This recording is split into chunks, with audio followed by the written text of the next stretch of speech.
Hello friends, आज हम फिर से एनसीईआरटी सार संग्रह की श्रृंखला में प्राचीन इतिहास की अगली टॉपिक का रिवीजन करने जा रहे हैं, जो किसी भी तरह के competitive exam UPSC, state PCS, SSC, NTPC आदि के जीके जीएस के सेक्शन की पूर्ण तैयारी के साथ साथ रिवीजन के लिए भी बहुत इम्पोर्टेंट है। तो चलिए फ्रेंड्स, शुरू करते हैं एनसीईआरटी सार संग्रह का प्राचीन इतिहास का अगला टॉपिक, पाषाण काल। सबसे पहले पाषाण काल को कितने भागों में बांटा गया है ये जानेंगे हम लोग। पाषाण काल को फ्रेंड्स 3 भागों में बांटा गया है: पूरा पाषाण काल, मध्य पाषाण काल और नव पाषाण काल। पूरा पाषाण काल का समय है 26 लाख ईसा पूर्व से 9000 ईसा पूर्व तक, और मध्य पाषाण काल का टाइम है 9000 ईसा पूर्व से 4000 ईसा पूर्व तक, एवं नव पाषाण काल का टाइम पीरियड है 4000 ईसा पूर्व से 25000 ईसा पूर्व तक। आगे हम पूरा पाषाण काल को 3 भाग में बांट करके अध्ययन करते हैं: निम्न पूरा पाषाण काल, मध्य पूरा पाषाण काल तथा उच्च पूरा पाषाण काल। निम्न पूरा पाषाण काल को 26 लाख से 50,000 ईसा पूर्व मानते हैं। मध्य पूरा पाषाण को 50,000 से 40,000 ईसा पूर्व मानते हैं तथा उच्च पूरा पाषाण काल को 40,000 से 9000 ईसा पूर्व मानते हैं। आगे पाषाण युगीन अनुसंधान आरंभ करने का श्रेय किसे दिया जाता है? पाषाण युगीन अनुसंधान आरंभ करने का श्रेय रॉबर्ट ब्रूस फुट को दिया जाता है। रॉबर्ट ब्रूस फुट को। आगे मानव इतिहास का प्रारंभिक काल क्या कहलाता था? मानव इतिहास का प्रारंभिक काल पूरा पाषाण काल कहलाता था। प्राचीन भारत के औजार और अस्त्र शस्त्र बनाने के लिए निवासी किस पदार्थ का प्रयोग करते थे? प्राचीन भारत में औजार एवं अस्त्र शस्त्र बनाने के लिए पत्थर का उपयोग किया जाता था। प्राचीन भारतीय मान्यता के अनुसार भारतवर्ष किस द्वीप का खंड था? प्राचीन मान्यता के अनुसार भारतवर्ष जम्बू द्वीप का खंड है। सर्वप्रथम मानव सदृश प्राणी जो होमो सेपियंस से प्रजातीय रूप से भिन्न था, उसे सामान्यतः किस रूप में जाना जाता है? सर्वप्रथम मानव सदृश प्राणी जो होमो सेपियंस से प्रजातीय रूप से भिन्न था, उसे सामान्यतः किस रूप में जाना जाता है? उसे जाना जाता है पिथेकैंथ्रोपस। आगे भारत में मानव के सर्वप्रथम साक्ष्य कहाँ से प्राप्त हुए हैं? भारत में मानव के सर्वप्रथम साक्ष्य हथनौरा नर्मदा घाटी से प्राप्त हुए हैं।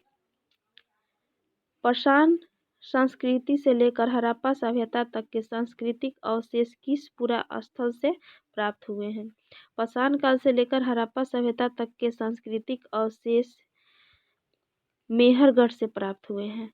मेहरगढ़ से प्राप्त हुए हैं, जो पाकिस्तान में है। जूते हुए खेत का साक्ष्य किस पुरातात्विक स्थल से प्राप्त हुए हैं? जूते हुए खेत का प्रमाण कालीबंगा से प्राप्त हुआ है।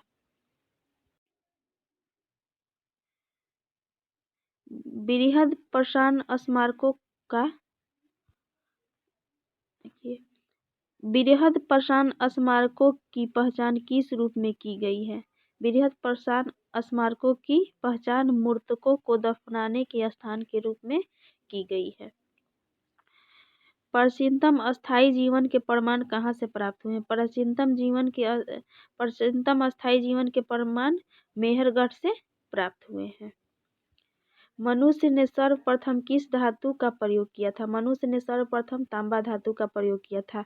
एक क्वेश्चन बहुत ही इम्पोर्टेंट है, बहुत सारे एग्जाम में पूछा गया है। प्रस्तर युग के लोगों के पास प्रथम घरेलू पशु कौन था? प्रस्तर युग स्टोन एज के समय प्रथम घरेलू पशु कुत्ता था। सबसे पहले मानव ने कुत्ता को पालतू बनाया था। उत्खनित प्रमाणों के अनुसार पशुपालन का प्रारंभ किस काल से माना जाता है? उत्खनित प्रमाणों के अनुसार पशुपालन का प्रारंभ मध्य पाषाण काल से माना जाता है। मध्य पाषाण काल में पशुपालन के प्राचीनतम साक्ष्य कहाँ से मिले हैं? आदमगढ़ से।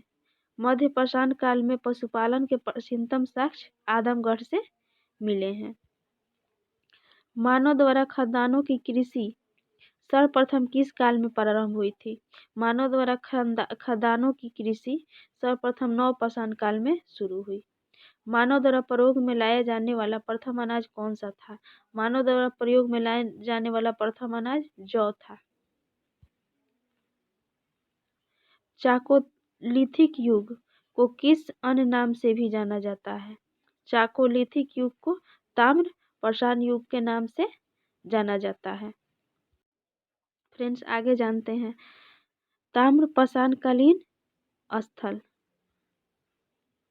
ताम्र पाषाणकालीन स्थल में सबसे पहले जानते हैं इनाम गांव। इनाम गांव कहाँ है? महाराष्ट्र में। इनाम गांव महाराष्ट्र में कच्ची मिट्टी के मकान और गोलाकार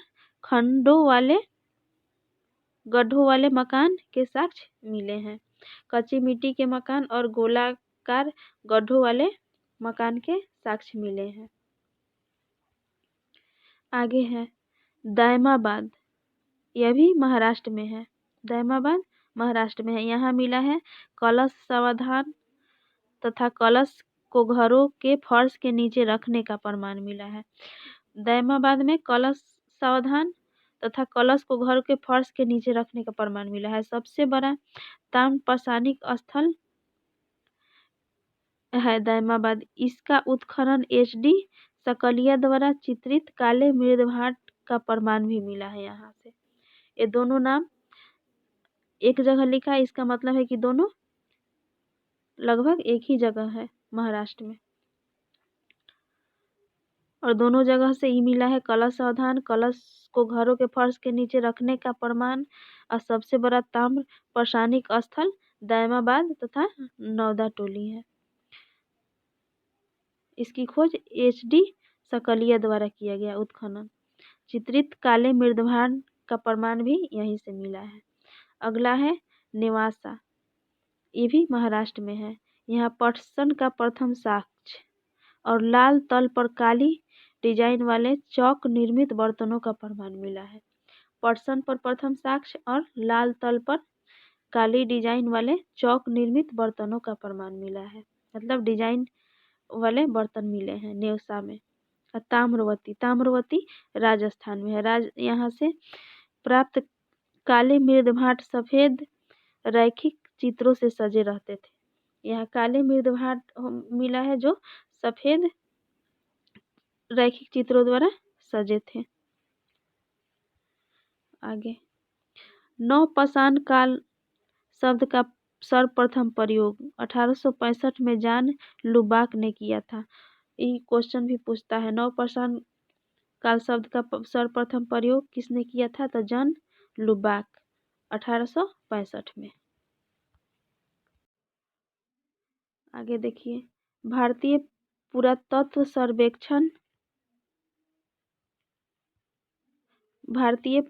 सर्वेक्षण के प्रथम महानिदेशक कौन बने थे? भारतीय पुरातत्व सर्वेक्षण archaeological survey of India, John Marshall. भारतीय पुरातत्व के जनक किसे कहा जाता है? अलेक्जेंडर कनिंघम को कहा जाता है। ये दोनों क्वेश्चन भी बहुत ही इम्पोर्टेंट है। भारत के किस आरंभिक पुरापाषाण युग के शिलाश्रय से सर्वाधिक चित्र प्राप्त हुए हैं? सबसे ज्यादा चित्र भीमबेटका से प्राप्त हुआ है जो मध्य प्रदेश में है। कुम्भकारी मिट्टी के बर्तन बनाने की कला के सर्वप्रथम प्रमाण किस युग से प्राप्त हुए हैं? नवपाषाण काल से। मिट्टी के बर्तन बनाने का प्रमाण सर्वप्रथम नवपाषाण काल से प्राप्त हुए हैं। पेबल उपकरण संबंधित है। पेबल उपकरण निम्न पुरापाषाण काल से संबंधित है। ताम्रवती के नाम से कौन सी संस्कृति प्रसिद्ध है? ताम्रवती के नाम से आहार संस्कृति प्रसिद्ध है। माइक्रोलिथिक औजार संबंधित है। माइक्रोलिथिक औजार मध्य पाषाण काल से संबंधित है। माइक्रोलिथिक औजार मध्य पाषाण काल से संबंधित है। बेलन घाटी से प्राप्त औजार किस काल से संबंधित है? बेलन घाटी से प्राप्त औजार निम्न पूरा पाषाण काल से संबंधित है। मानव की अखेटक और खाद्य संग्राहक की अवस्था किस काल से जुड़ी हुई है? मानव की अखेटक और खाद्य संग्राहक मतलब खाना को एकत्रित करने लगा की अवस्था किस काल से जुड़ी है? यह पूरा पाषाण काल से जुड़ी है। ताम्रकालीन संस्कृति में महाराष्ट्र के लोग मृतकों को घर के फर्श के नीचे उत्तर दक्षिण दिशा में रखकर दफनाते थे। मतलब ताम्र पाषाणकालीन संस्कृति में महाराष्ट्र के लोग मृतकों को घर के फर्श के नीचे उत्तर दक्षिण दिशा में रखकर दफनाते थे। भारत के दो सर्वाधिक प्राचीन ज्ञात मध्य पाषाणकालिक स्थल कौन है? भारत के दो सर्वाधिक प्राचीन मध्य पाषाणकालीन स्थल महदहा और सराय नाहर राय है। आधुनिक मानव होमोसेपियंस का प्रादुर्भाव कब हुआ? आधुनिक मानव होमोसेपियंस का प्रादुर्भाव उच्च पूरा पाषाण काल में हुआ। क्वार्टजाइट पत्थरों के स्थान पर जेप्सर चर्ट आदि के पत्थर कब प्रयुक्त हुए? मध्य पूरा पाषाण काल में। क्वार्टजाइट पत्थरों के स्थान पर जेपर तथा चर्ट आदि के पत्थर का प्रयोग मध्य पूरा पाषाण काल में होने लगा। अग्नि का उपयोग करना मानव ने सर्वप्रथम कब सीखा? अग्नि का उपयोग करना नव पाषाण काल में सीखा। भारत में जीवाश्म का एकमात्र प्रमाण कहाँ मिला है? भारत में जीवाश्म का एकमात्र प्रमाण शिवालिक पहाड़ी पर मिला है। भारतीय उपमहाद्वीप में कृषि के प्राचीनतम साक्ष्य किस स्थान से प्राप्त हुए हैं? भारतीय उपमहाद्वीप में कृषि के प्राचीनतम साक्ष्य मेहरगढ़ से प्राप्त हुए हैं। कपास के प्राचीनतम साक्ष्य प्राप्त हुए थे मेहरगढ़ से। कपास के प्राचीनतम साक्ष्य मेहरगढ़ से प्राप्त हुए थे।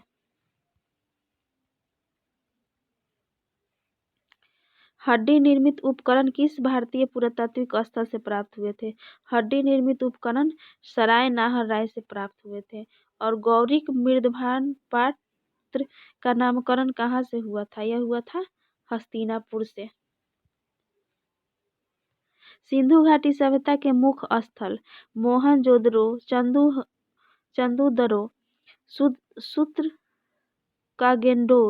हड़प्पा तथा कोटडीजी वर्तमान में पाकिस्तान में स्थित है। ये सब जो स्थल हैं 5 स्थल मोहनजोदड़ो, चंदुदरो, सूत्रकागेंडोर, हड़प्पा और कोटडीजी, ये 5 स्थल अभी वर्तमान में पाकिस्तान में स्थित है। फ्रेंड्स, अब जानेंगे नव पाषाणकालीन स्थल और वहां से क्या क्या प्राप्त हुए हैं। पहला है बुर्ज होम, ये है कश्मीर में पड़ता है। बुर्ज होम कश्मीर में पड़ता है। यहाँ से प्राप्त हुए हैं। कब्रों में मालिक के साथ कुत्ते दफनाने के साक्ष्य प्राप्त हुए हैं। मालिक के साथ कुत्ता को भी दफनाया जाता था बुर्ज होम में। गुफ कराल, ये भी कश्मीर में है। यहाँ पर कृषि और पशुपालन के साक्ष्य मिले हैं। गुफ कराल से कृषि और पशुपालन के साक्ष्य मिले हैं। हड्डी निर्मित औजार मिले हैं। धूसर मृद भांडों का प्रमाण मिला है। सिलवट्टा और हड्डी से निर्मित सुई के साक्ष्य प्राप्त हुए हैं। कहाँ से प्राप्त हुए हैं? गुफ कराल, जो कश्मीर में पड़ता है। और मेहरगढ़ वर्तमान में पाकिस्तान में है। यहाँ से गेहूं की 3 और जौ की 2 किस्मों की खेती के प्रमाण मिले हैं। गेहूं के 3 और जौ के 2 किस्मों की खेती की प्रमाण मिले हैं। कच्ची ईंटों के आयताकार मकान और प्राचीनतम अस्थायी जीवन के साक्ष्य मिले हैं। मेहरगढ़ से गेहूं प्राप्त हुआ है, जौ प्राप्त हुआ है तथा कच्ची ईंट के आयताकार मकान तथा प्राचीनतम अस्थायी जीवन। प्राचीनतम अस्थायी जीवन मेहरगढ़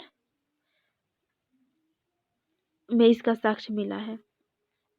आगे है महदहा। महदहा उत्तर प्रदेश में है। यहाँ से गोलाकार झोपड़ियों के प्रमाण, धान के अलावा जौ की खेती और पशु बाड़ा के भी साक्ष्य मिले हैं। महदहा से गोलाकार झोपड़ियों के प्रमाण, धान के अलावा जौ की खेती, धान और जौ दोनों के प्रमाण मिले हैं महदहा से। और पशु बाड़ा मतलब पशुओं के रहने का स्थान, पशु बाड़ा का भी साक्ष्य मिला है महदहा से। कोल्डिहुआ भी उत्तर प्रदेश में है। यहाँ से धान की खेती के प्रमाण प्राप्त हुए हैं। जो धान की खेती का भारत में ही नहीं बल्कि विश्व के सबसे प्राचीन साक्ष्य माना जाता है। मतलब ये हुआ कि कोल्डिहुआ से पूरे विश्व में सबसे पहले धान के साक्ष्य प्राप्त हुआ है। धान की खेती का विश्व में पहला साक्ष्य कोल्डिहुआ से प्राप्त हुआ है। आगे संगनकल्लू, ये कर्नाटक में है। संगनकल्लू कर्नाटक में है। यहाँ राख के टीले प्राप्त हुए हैं जो बेल्लारी जिले में अवस्थित है। राख के टीले प्राप्त हुए हैं जो कर्नाटक के बेल्लारी जिले में स्थित है। पिकलीहल भी कर्नाटक में है। यहाँ से राख के ढेर और निवास स्थल के साक्ष्य मिले हैं। अस्थाई मतलब अगर लोग अस्थाई निवास करता है तो उसका साक्ष्य मिला है। चोपानी मांडो उत्तर प्रदेश में है। यहाँ से मधुमक्खी के छत्ते जैसी झोपड़ियों, चोपारी मांडो से मधुमक्खी की छत्ती जैसे झोपड़ियों, ज्यामितीय आकार के सूक्ष्म पाषाण और हस्त निर्मित मृद भांड के साक्ष्य प्राप्त हुए हैं। सारूतारू असम में है। गुवाहाटी के समीप उत्खनन से आदिम कुल्हाड़ियों और चित्रित मृद भांड प्राप्त हुए हैं। सारूतारू से गुवाहाटी के समीप उत्खनन से आदिम कुल्हाड़ियां और चित्रित मृद भांड प्राप्त हुए हैं। चिरांद बिहार में स्थित है। यहाँ से हड्डियों के उपकरण प्राप्त हुए हैं जो प्रायः हिरणों के सींगों से निर्मित हैं। दोवाजली असम में है। कृषि और पशुपालन के साक्ष्य प्राप्त हुए हैं। यहाँ से दोवाजली में कृषि और पशुपालन के साक्ष्य प्राप्त हुए हैं।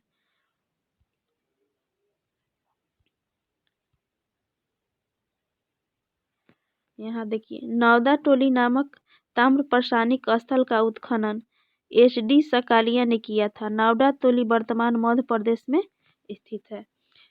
नौदा टोली का उत्खनन HD सकालिया द्वारा किया गया था जो अभी वर्तमान समय में मध्य प्रदेश में स्थित है।